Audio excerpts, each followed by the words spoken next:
Before I go ahead and get started, I'm going to go ahead and give all praises, honor, glory, and worship unto Yahweh, Bahasham, Yahawashi, Bahasham, Racha Kodash. I want to give double honors unto the elders and the apostles of Great Millstone who teach and who rule well, pushing this 100% truth through the power and the spirit of Yahweh, Bahasham, Yahawashi, Bahasham, Racha Kodash. All right. Shalom to the likewise sisters and brothers out there pushing in this truth. This is your brother Jeremiah, hopefully elect. And I'm coming at you with my first YouTube video. I'm going to call it Jacob's Trouble, Christianity's Doctrines Hold No Weight. Jacob's Trouble, Christianity's Doctrines Hold No Weight. Okay. And I, initially did want to use a video, and then go ahead and pair up some scriptures and some precepts. But instead, I had an encounter while I was on the plantation yesterday, and ended up being a bug out. And I kind of just wanted to go ahead and throw some precepts onto what it was that what I had to go through. Right, so I'm on the plantation throwing up some boxes. The customer comes up. He's a long-time customer. I've seen him all the time. We talk all the time. And we happened to talk yesterday for a short time. Well, what I wanted to be a short time. And he ends up, I can't remember which way the conversation went, but he ends up asking me, Salakia, he ends up asking me if I'm a religious man. And so I answer, I don't say no because I don't want to make it seem as if I'm ashamed to be a believer in Yahawashi or in the scriptures in general. So I say yes. And then he asked me what I am. So I tell him I believe in the scriptures. So he was like, yeah, but what are you? And I've had experiences where when I say I'm a Christian, I end up getting a whole tangent of doctrines I no longer associate myself with. So I just ended up telling him I'm an Israelite. Right. So he asked me, he was like, oh, is that why you stopped cutting your hair? I was like, yeah, I don't let my, I stopped cutting my facial hair, but like the top of my hair, like if it gets long, I'll trim it down. Like, he was like, why? I was like, well, it's because it's a long hair is really the pride and the joy of women, not men. Men are supposed to keep themselves maintained, not long hair. It's supposed to have beards, it's not an abomination, but it's basically it's disgraceful for a man to have long hair. And so I pulled out the scripture, right, where I was quoting 1 Corinthians 11, right, and we can really start in verse 3. But I would have you know that the head of every man is Hamashiach, and the head of woman is the man, and the head of Hamashiach is Yahweh power. Every man praying or prophesying having his head covered dishonoreth his head. But every woman that prayeth or prophesieth with her head uncovered dishonoreth her head. For that is even all one as if she were shaven, as if she has, a bald head. For if the woman be not covered, let her also be shorn. But if it be a shame for a woman to be shorn or shaven, let her be covered. And then, the point is further down here. It's right here. Starting from 13. Judging yourselves, is it commonly that a woman pray unto Yahweh power uncovered? Doth not even nature itself teach you that if a man have long hair, it is a shame unto him? But if a woman have long hair, it is a glory to her, for her hair is given her for a covering. All right. So I read that to him, and he was like, so who was Paul talking to? I was like, he was talking to the church of Corinth. And before I could answer and say the Israelite foreigners that were amongst the Corinthians, he said exactly. Paul was talking to the Christians. I mean, he was talking to the Corinthians, but they're not. He was talking to the Corinthians, but we are Christians, implying that the Corinthians were a completely different set of people. And I was like, no, they were Christians. And I was like, do you know what the word Christian means? And he was like, to be a resident in Jesus Christ. And I was like, Now, do you know where that word came from? Like what it actually came from? Like the word is Christianos, and he grabs my shoulder and he smiles and he laughs and he says, "You're still young. I've read the whole Bible." He was like, "And you still have a lot more to go." And so he was like, I love, he was like, I love you. And, our disagreements won't lead me to not liking you. He's like, you're a good kid. He was like, you have a lot to learn. And so I just smiled and I just left it at that. And as I'm watching, his basket has a whole bunch of pork and sausage rolls and everything in there. So I left it. I didn't say anything else. And then he starts talking to me again about the coming of the Lord, Yahawashi, Yahawashi. And so I cut him off and I was like, you do know that the children of the Lord, the people of the Lord, are still going to be in captivity when the Lord comes back to save them, right? He was like, what? You don't think that we've been freed? Freed? I'm not free. I'm not even back in my land yet. And that's like a part of the freedom that the Israelites will get when they're freed from their captivity.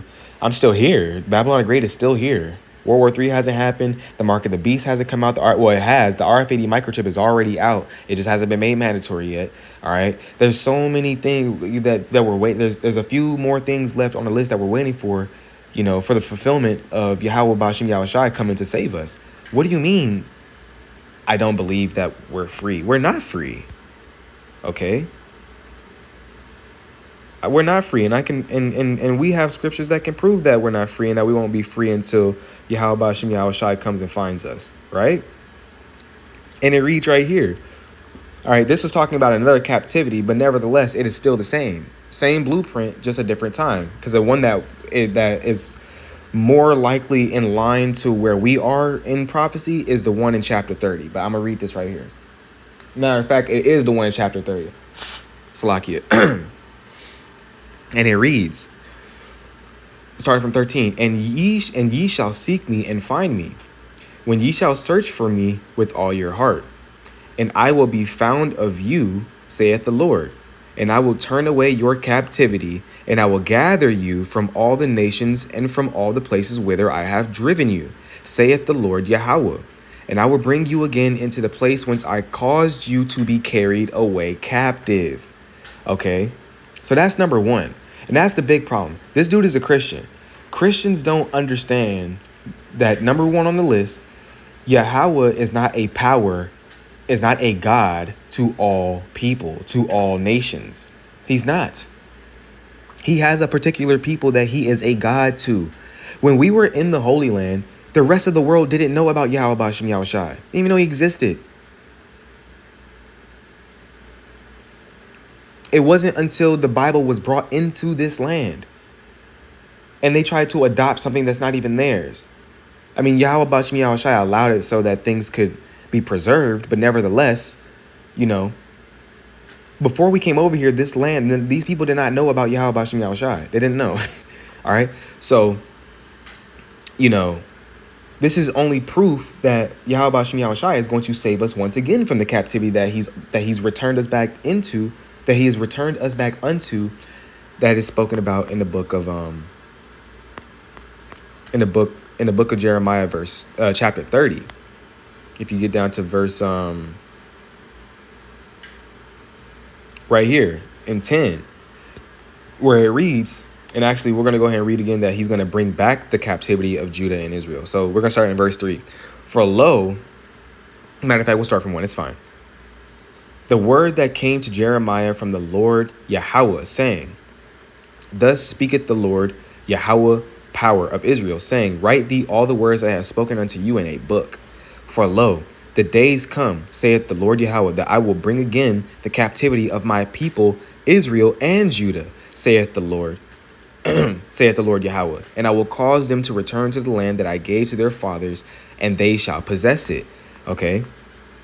So he said that he's going to return us to captivity. He's going to return us back from our captivity, right? And so in 10, it reads, Therefore fear thou not, O my servant Jacob, saith the Lord Yahweh, neither be dismayed, O Israel. For lo, I will save thee from afar, and thy seed from the land of their captivity.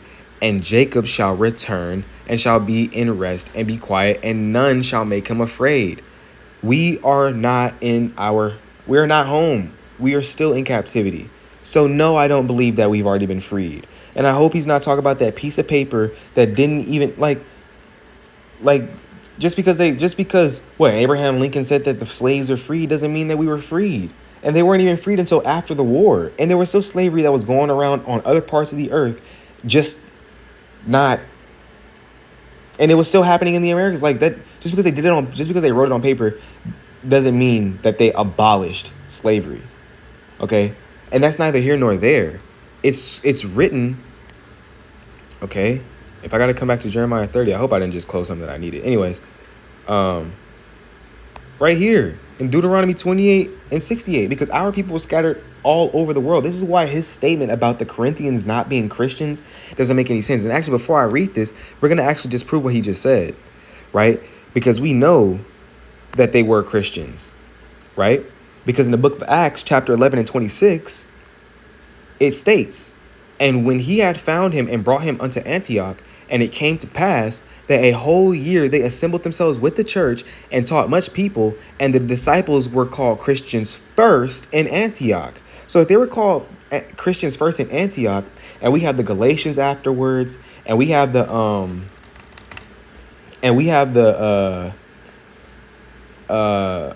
hold on. Yeah, I mean, yeah, we had the Galatians, we had the Romans, the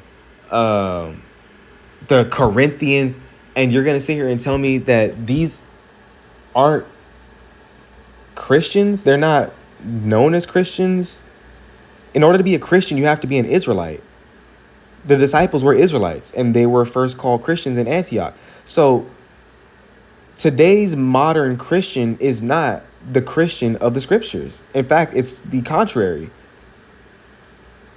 Right? And this is something that Christianity has done. This is what they've done. They've created these foolish doctrines that hold no weight when the truth is built up in front of it. It crumbles, and it's crumbling each and every day. Right? The Lord has a special people, and here Christians are thinking, oh, no, that was just in the Old Testament. We're in the New Testament now. And John 3:16 said that God so loved the world so that he sent his only son. Well, you don't even know who the world is being spoken about in that scriptures, because you think that for some reason the Lord has done away with his people. But in the New Testament, we know that he hasn't done away with his people. See, the book that you guys build up these ridiculous doctrines in make an absolute fool of you and you don't even know it. You don't even know it. Paul said it. Paul said it.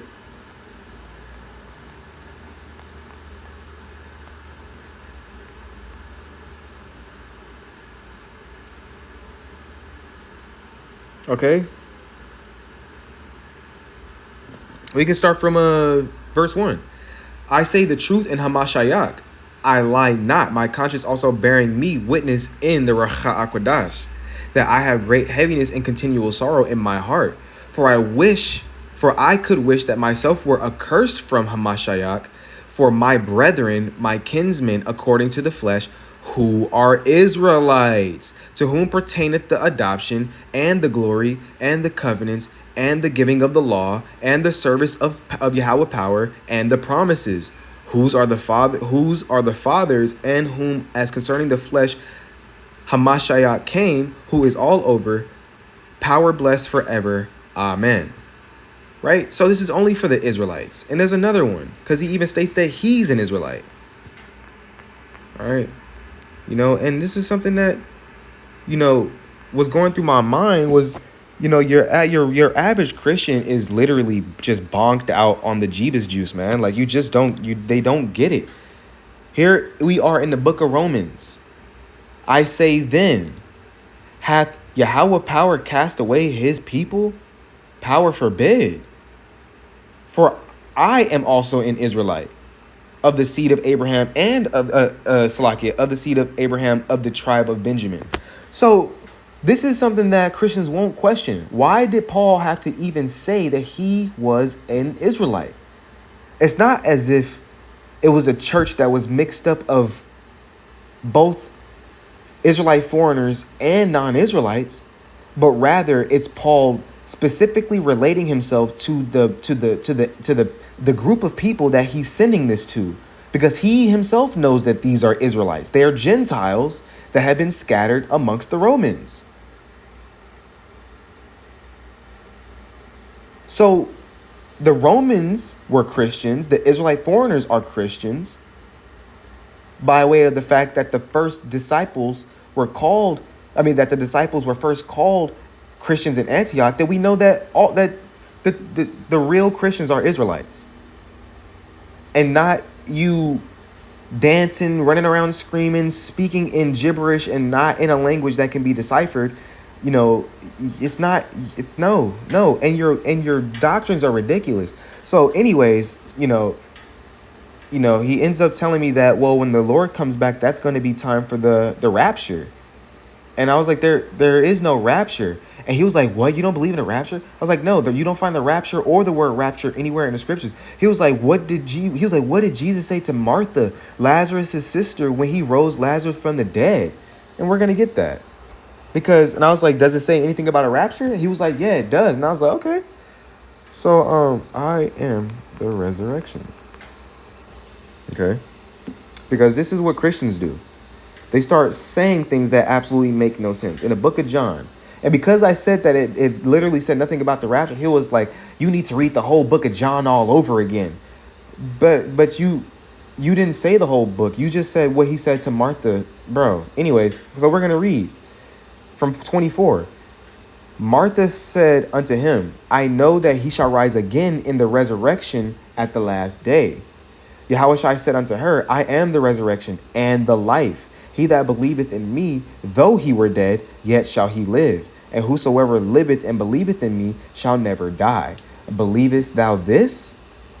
And she did. She saith unto him, yeah, Lord, I believe that thou art the Hamashiach, the Son of power, which should come into the world. All right. So, but what does that have to do with it had nothing to do with a rapture. But this is the mindset of a Christian. This is the mindset of a Christian. He rose Lazarus from the dead, and this guy thinks that the resurrection of the righteous there is no rapture, and there's no pre-tribulation rapture. The Lord is just going to come and save his people save the 130 elect for the marriage supper of the Lamb, new bodies, laws put on their inward parts, and spiritual power. And once the marriage supper of the Lamb is over, we come back down, kingdom of heaven on earth. Israelite nation ruling over the nations, Yahweh, then Yahawashi, then King David, then 144,000 underneath them, and the other Israelites over the heathen nations. With Esau, bitch ass, enslaved. Double unto them. Double unto them. By way of righteousness. Anyways, so the Lord is only dealing with, first and foremost, the Lord is only dealing with him, with his people. There is no rapture. There's no pre-tribulation rapture. Okay? And we're not free. Whoever is going around telling these people that they're free, you're blind, man. You are fucking blind. All right? But let's go ahead and move on, because he's over here talking about pre-tribulation. Then let's do this. Right? I mean, where's my Jeremiah? I should have Jeremiah 30. You know what? Oh no, there it is right there. Jeremiah 30. All right? And this debunks pre-tribulation rapture all together on its own. Okay, because in order for pre-tribulation rapture to be a thing, it's the backing up of the fact that before hell lets loose on earth, the Lord is going to take up his church into heaven, and then the world is going to get destroyed because of the Antichrist. Some old mumbo jumbo comic book shit. It's not even in the scriptures. It's not even in the scriptures. But what we're going to read is, okay, starting at verse 1, the word that came to Jeremiah from the Lord Yahweh, saying, thus speaketh the Lord Yahweh, power of Israel, saying, write thee all the words that I have spoken unto thee in a book. For lo, the days come, saith the Lord Yahweh, that I will bring again the captivity of my people, Israel and Judah, saith the Lord Yahweh, and I will cause them to return to the land that I gave to their fathers, and they shall possess it. So I already read that. You feel me? And these are the words that the Lord spake, the Lord Yahweh spake concerning Israel and concerning Judah. For thus saith the Lord Yahweh, we have heard a voice of trembling, of fear, and not of peace. Ask ye now and see whether a man doth travail with child. A man can't have a child. Wherefore do I see every man with his hands on his loins as a woman in travail, and all faces are turned into paleness. Okay? So that is literally a description of the times that men are going to be out here travailing in pains like a woman with a child. Right?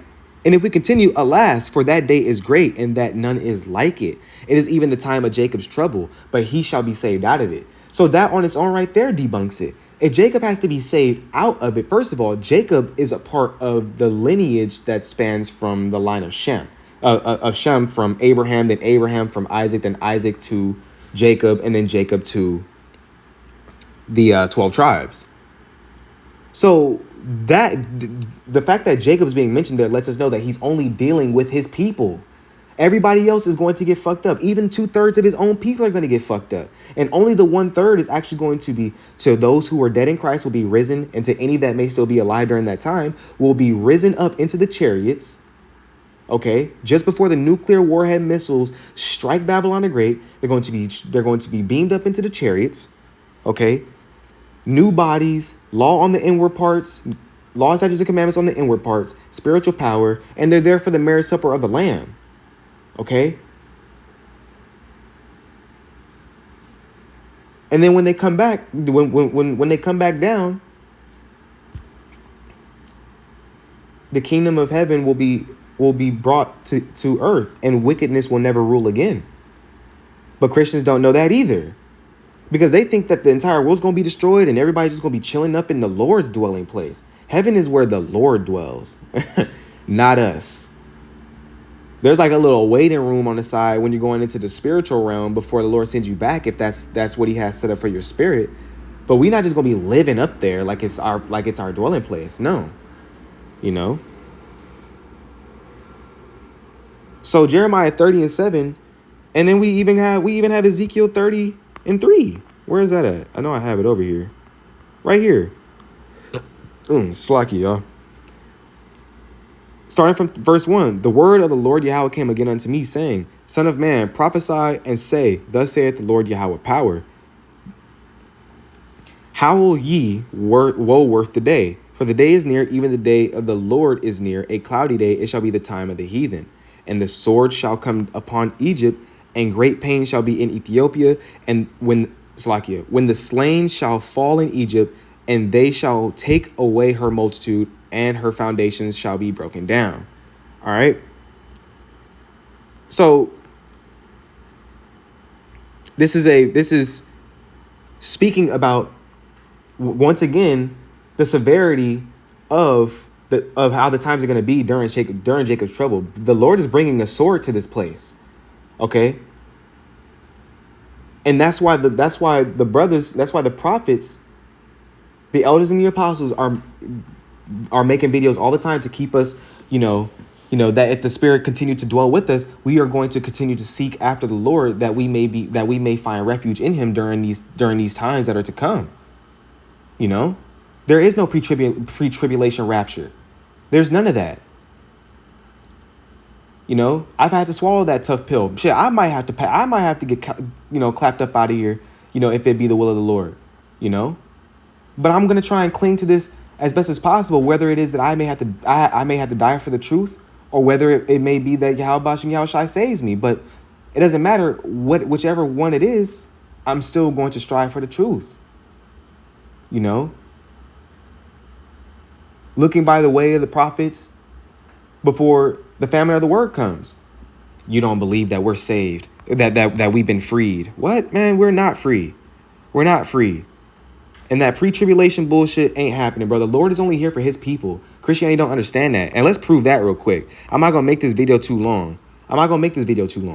Okay? Because, it's just, It's really simple stuff. But here we are in Sirach 44. I'm gonna start in Abraham at verse 19, just so I can cover Isaac and Jacob, and then end it off in Moses in chapter 45 at the beginning. And then we'll continue on. I have another verse that I'm going to bring up. It's in Psalms 147. But starting in verse 19, it reads, Abraham was the great father of a multitude of nations, and no one has been found like him in glory.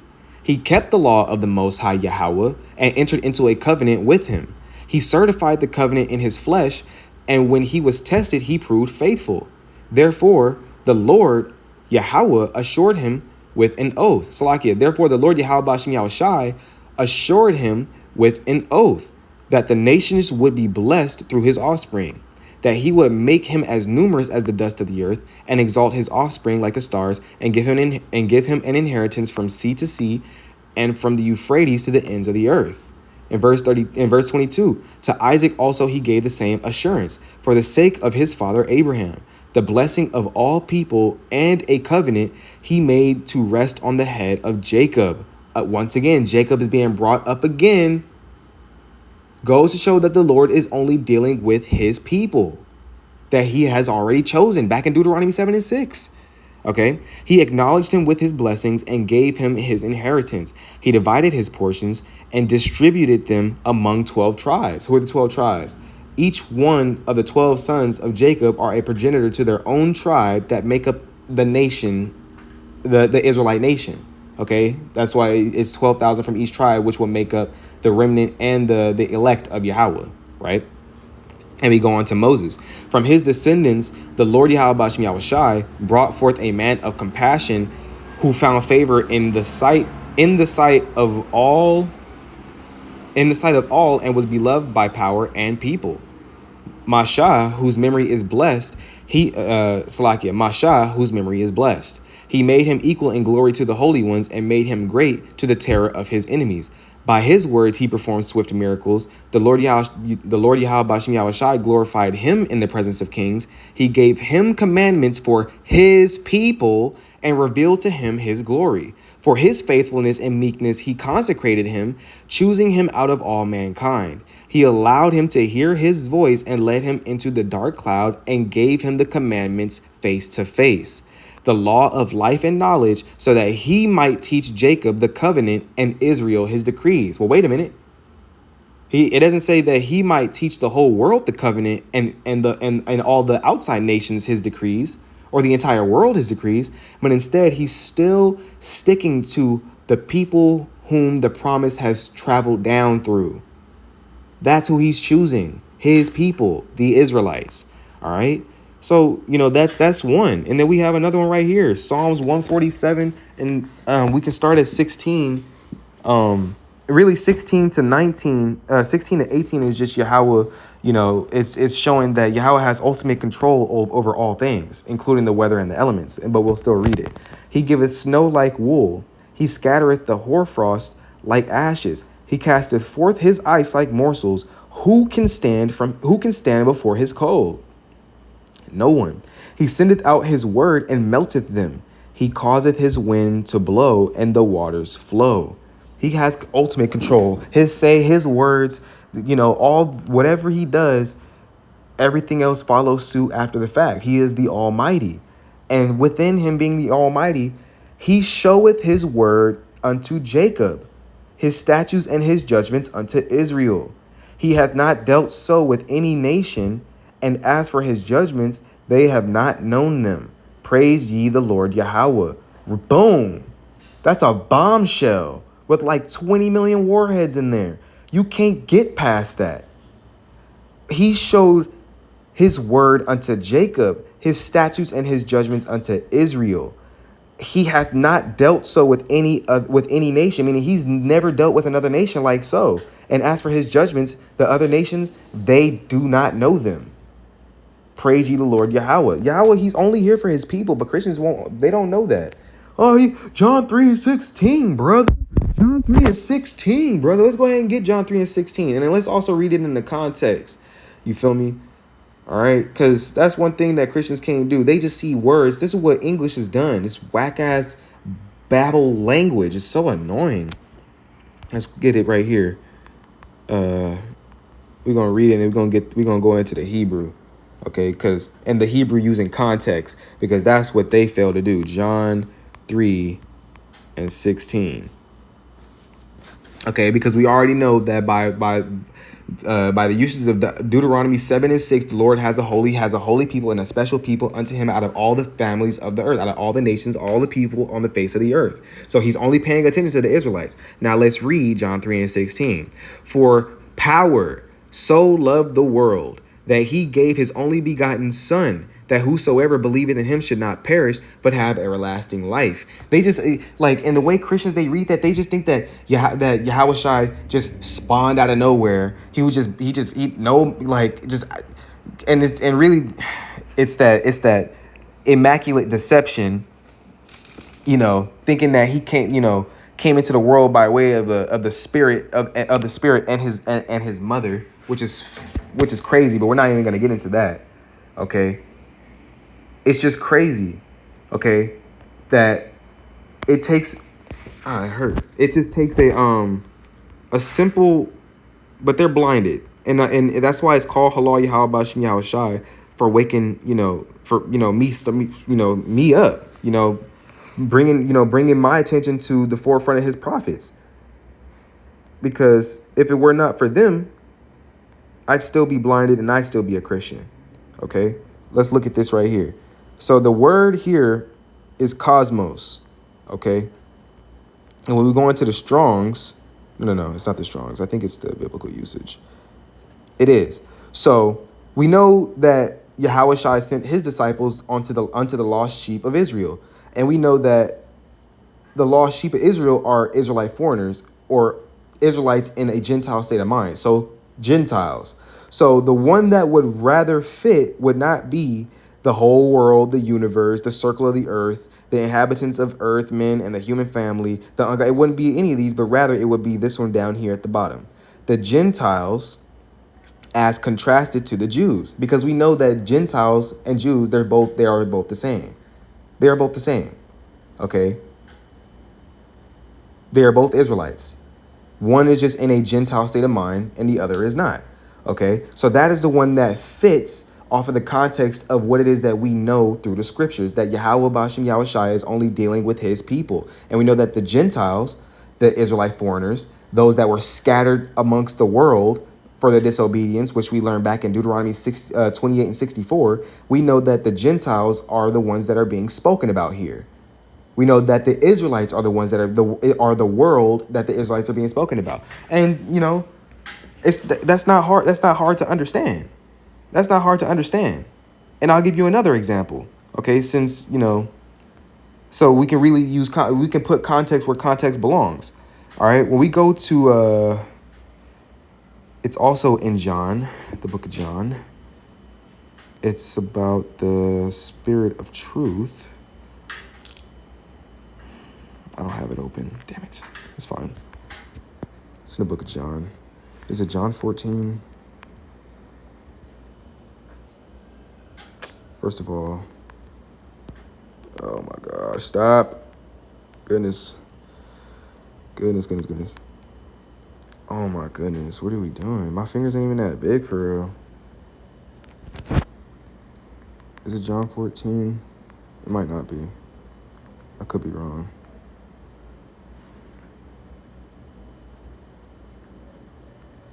Oh, I was correct. John 14.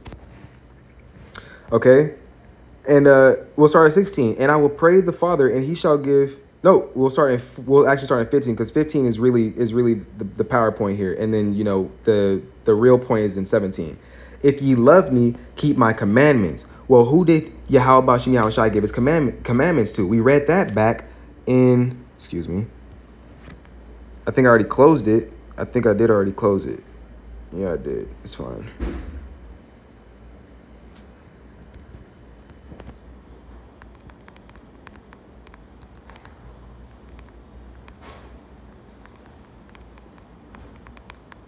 Okay.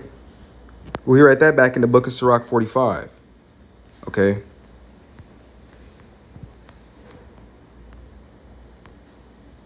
Right.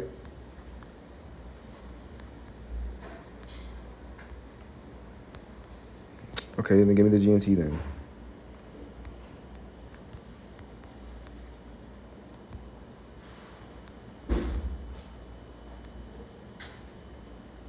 All right, and we just gonna skip back down to 5.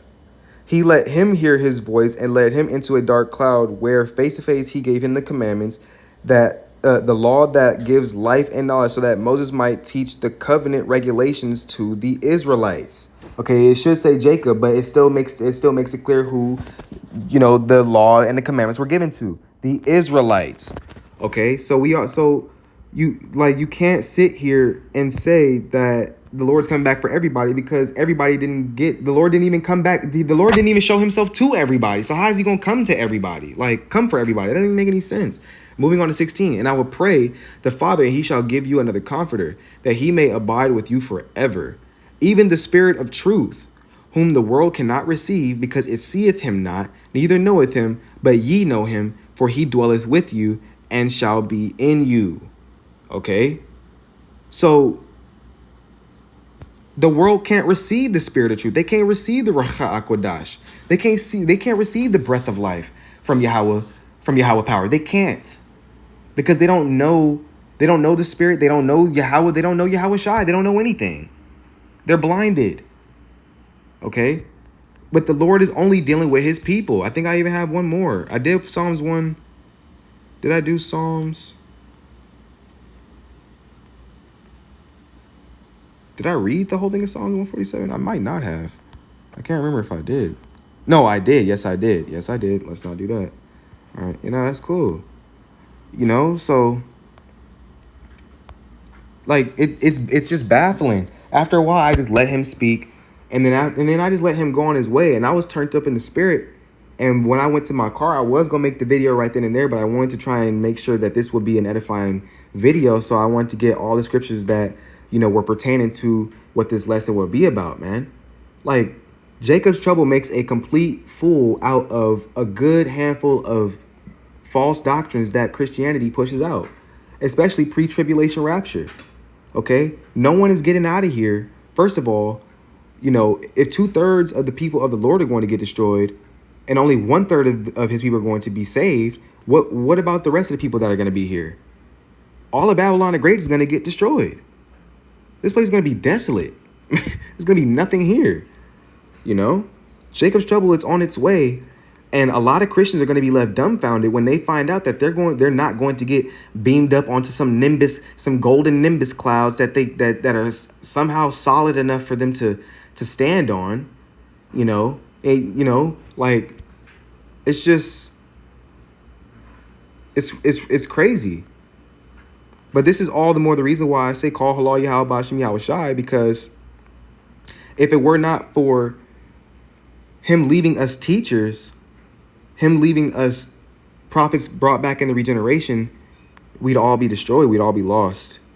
I'd still be lost. I'd still be gone, going after Christianity and everything else that I was doing. Like the Corinthians weren't Christians. They were like Corinthians was a completely different religion. We're Christians, but apparently Corinthians were a completely different religion. This is ridiculous, man. This is the mindset of a Christian. Right? This is the mindset of a Christian, and it's sad. Okay? And it actually reminds me, about the whole teacher thing. Philip in the Ethiopian eunuch. This is all the more the reason why it's called Halal Yahawashi Yahawashi, for leaving us prophets, and men of the Lord that he shares his secrets unto. Because if it were not that if he didn't have, servants to leave his mysteries and his secrets with, how else would the lost sheep of Israel obtain the knowledge that they need in order to be, prepared for the times to come? And we're probably gonna have to start reading. We're probably gonna have to read it in a.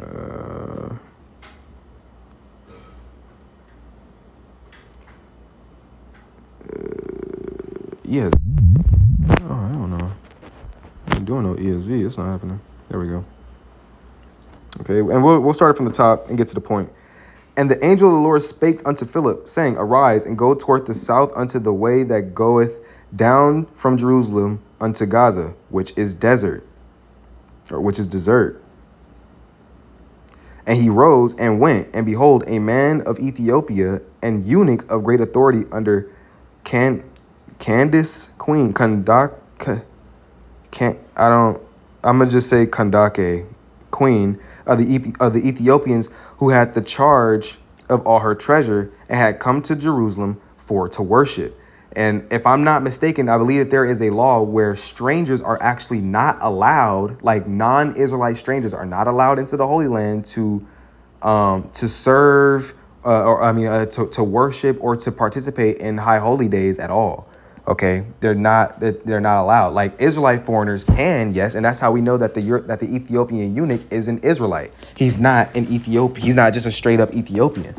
All right, he's actually an Israelite foreigner that was just scattered into the land that he is, and he's just taken up that identity as an Ethiopian, just as much as I'm an American. As embarrassing as that is to say, you feel me? So that's how we know that the Ethiopian eunuch was and is in fact actually an Israelite.